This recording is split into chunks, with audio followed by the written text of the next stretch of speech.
জন্মাষ্টমী যতটা বড় করে করে রাধা অষ্টমী কিন্তু অত বড় করে না।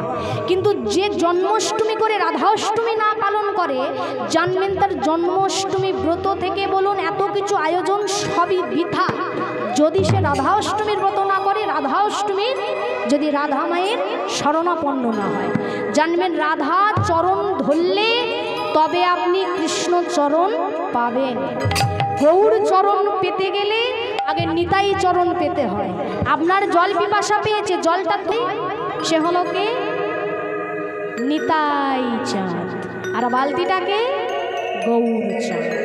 নিতাই কৃপা যদি না হয়, গৌর কৃপা যেমন হয় না, তেমন রাধা কৃপা যদি না হয় তোমার, কখনো কৃষ্ণ কৃপা হবে না। কৃষ্ণ কৃপা হবে না। তাই রাধা নাম আগে তুমি জপো, রাধা নাম স্মরণ করো। আর সেই রাধা নাম আমরা গাইবো, বলবো রাধা রানী কি জয়।